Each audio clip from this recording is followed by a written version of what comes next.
இன்னைக்கு இந்த நெவர் அப்படின்ற ஒரு வார்த்தையை பயன்படுத்தி ஒரு 18 சென்டென்சஸ் பார்க்கலாம். நெவர் மைண்ட் அப்படின்னா என்ன அர்த்தமா இருக்கும்னு நீங்க நினைக்கிறீங்க? Never mind. நெவர் மைண்ட் அப்படின்னா பரவாயில்லை அப்படின்னு அர்த்தம். பரவாயில்ல, நெவர் மைண்ட். அவனை எப்பயுமே நம்பாத, அவனை எப்போதும் நம்பாதே அப்படின்னு பேசணும். எப்படி பேசலாம் அப்படின்னா நெவர் ட்ரஸ்ட் ஹிம் அப்படின்னு பேசலாம்.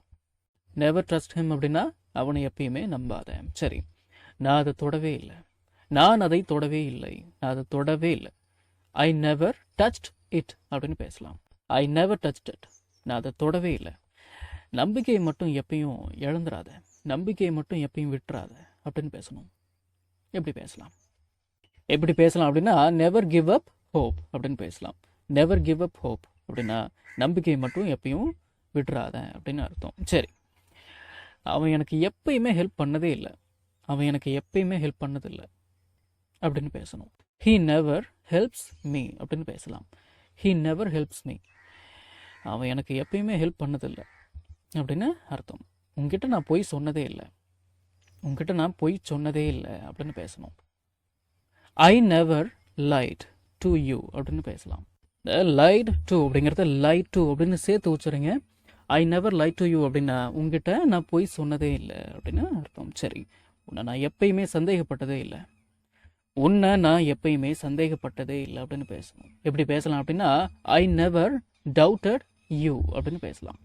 ஐ நெவர் டவுட்டட் யூ, உன்னை நான் எப்பயுமே சந்தேகப்பட்டதே இல்லை, அவர் என்னை எப்பயுமே சந்தேகப்பட்டதே இல்லை, அவர் என்னை எப்பயுமே சந்தேகப்பட்டதே இல்லை.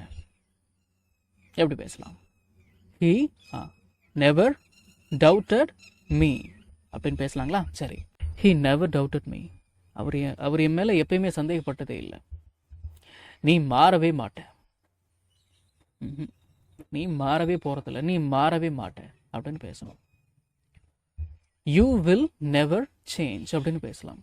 யூ வில் நெவர் சேஞ்ச், நீ மாறவே மாட்ட. எப்பயும் யாரையும் நம்பாத, எப்பயுமே யாரையுமே நம்பாத. எப்படி பேசலாம் அப்படின்னா நெவர் ட்ரஸ்ட் எனிபடி அப்படின்னு பேசலாம். இந்த நெவர் அப்படின்ற வார்த்தைக்கு எப்பொழுதும் அப்படின்னு ஒரு அர்த்தம் இருக்கு. நெவர் அப்படின்ற வார்த்தைக்கு ஒரு பொழுதும் எப்பொழுதும். சரிங்களா, மனசுல வச்சுக்கோங்க. நெவர் ட்ரஸ்ட் எனிபடி, எப்பயுமே யாரையுமே நம்பாத. நான் அதை பார்த்ததே இல்லை, நான் அதை பார்த்ததே இல்லை அப்படின்னு பேசணும். எப்படி பேசலாம் அப்படின்னா ஐ நெவர் சா இட் அப்படின்னு பேசலாம். ஐ நெவர் சா இட், நான் அதை பார்த்ததே இல்லை, நான் அதை பார்த்தது கூட இல்லை அப்படின்னு பேசணும். ஈவன் அப்படின்னா கூட அப்படின்னு அர்த்தங்களா? சரி, ஐ நெவர் ஈவன் சா இட் அப்படின்னு பேசலாம். ஐ நெவர் ஈவன் சா இட், நான் அதை பார்த்தது கூட இல்லை அப்படின்னு அர்த்தம். உன்னை நான் பார்த்தது கூட இல்லை, யார் நீ, உன்னை நான் பார்த்தது கூட இல்லை அப்படின்னு பேசணும். I never even saw you அப்படின்னு பேசலாங்களா? I never even saw you, உன்னை நான் பார்த்தது கூட இல்லை. சா யூ அப்படின்னு ஒரு மாதிரி இருக்கா, என்ன பண்ணுறது, அப்படி தானே பேச முடியும். சரி, நான் அவனை பார்த்தது கூட இல்லை, நான் அவனை பார்த்தது கூட இல்லை அப்படின்னு பேசணும்.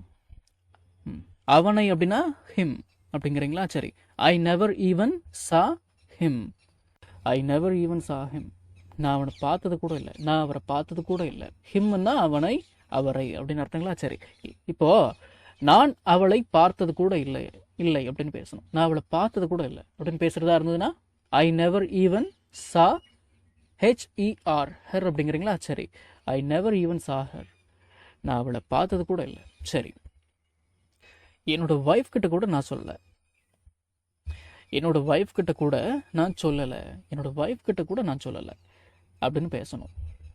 I never even told my wife, I never told my wife அப்படின்னா I never told my wife அப்படின்னா என் ஒய்ஃப் கிட்ட நான் சொல்லவே இல்லை அப்படின்னு அர்த்தம். I never even told my wife அப்படின்னா என் ஒய்ஃப் கிட்ட கூட நான் சொல்லலை, என் ஒய்ஃப் கிட்ட கூட நான் சொல்லவே இல்லை அப்படின்னு அர்த்தம். சரி, என் பேச்சை அவன் எப்பயுமே கேட்டதே இல்லை, என் பேச்சை அவன் எப்பயுமே கேட்டதே இல்லை, நான் சொல்கிறத அவன் எப்பயுமே கேட்டதே இல்லை அப்படின்னு பேசணும். Listen to me, listen to me அப்படின்னா நான் சொல்கிறத கவனி, என் பேச்சை கேளு, நான் சொல்கிறத கேளு அப்படின்னு அர்த்தம்.